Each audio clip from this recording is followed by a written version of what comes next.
आयुष गर्ग जी। राधे राधे। महाराज जी, मैं जीवन में उस मुकाम पर पहुंच चुका हूं जहां यदि कोई और होता तो वो अत्यंत प्रसन्न होता। मेरे जीवन में प्रगति भी हो रही है, लेकिन फिर भी मेरे भीतर सच्ची प्रसन्नता का अनुभव नहीं होता। महाराज जी, ये आंतरिक आनंद क्यों नहीं आ रहा और इसे कैसे प्राप्त किया जा सकता है? प्रकृति के पदों में या प्रकृति के भोगों में या प्रकृति रूपी संपत्ति में आनंद है ही नहीं तो आपको कैसे मिल जाएगा? भ्रम से आनंद लग रहा है, आनंद तो परमात्मा में है।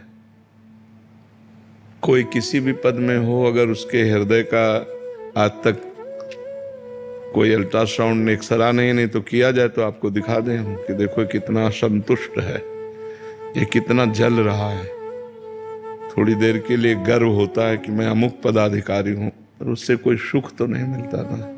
सुख तो भगवान में है।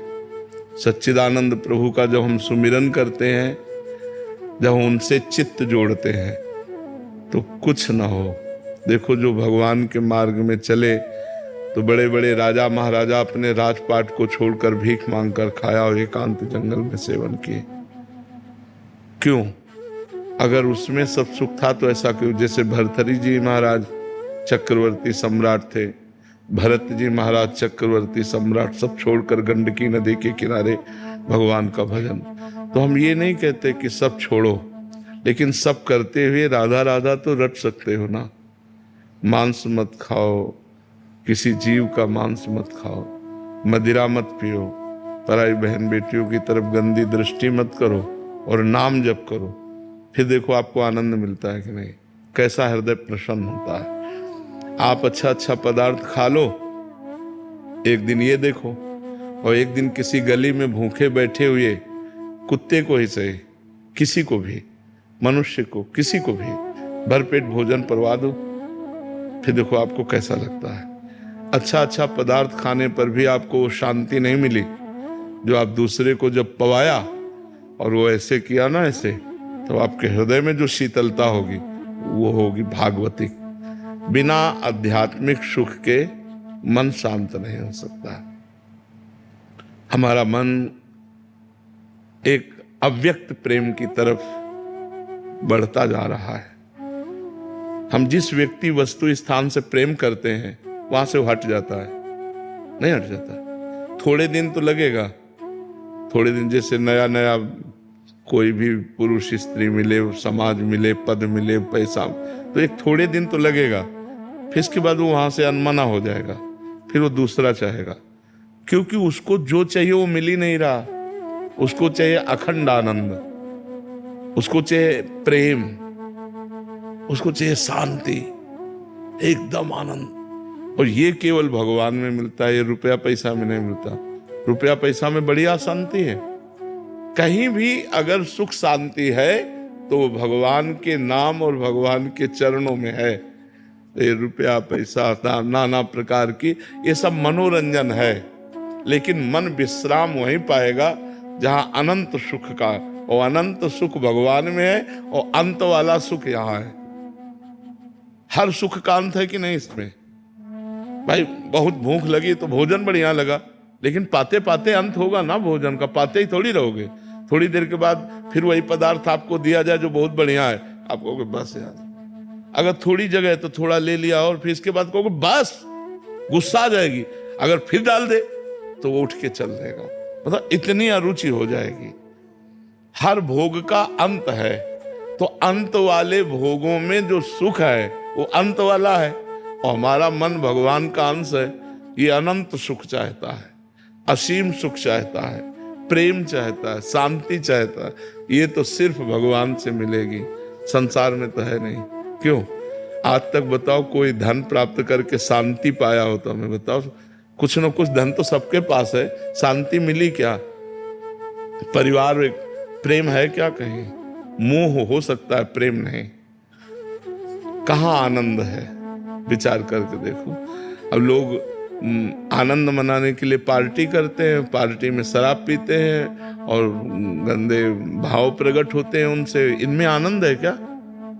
आनंद है आत्मा का, आत्मा आनंद। बाहरी किसी नशे में आनंद थोड़ी, देखो नशेबाज आदमी बर्बाद हो जाता है। तो भाई कुछ भी उन्नति हो वो सांसारिक है और वो नाशवान है, आज नहीं तो कल वो मिट जाने वाली है। अगर आनंद है तो श्री भगवान के चरणों में है, प्रियालाल के चरणों में है।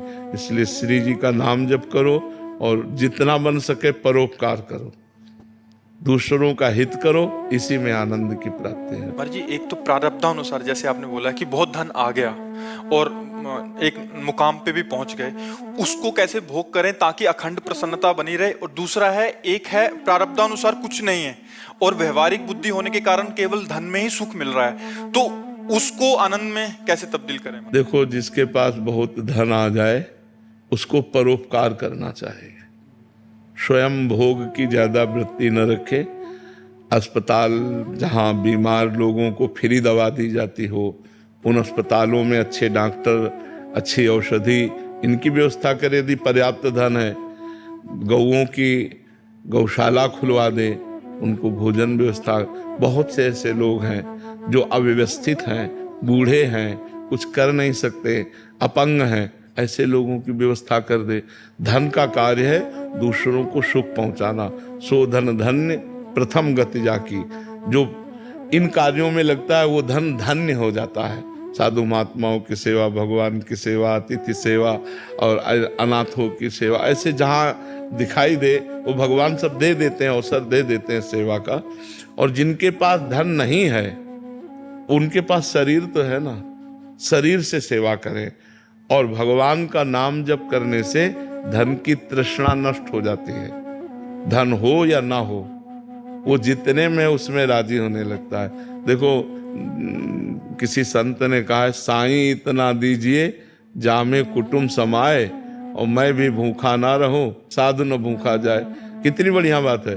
हे भगवान, इतना दे दो कि जो आपने परिवार दिया है वो अच्छे से खा पी ले, कभी कोई हमारे दरवाजे से भूखा ना जाए।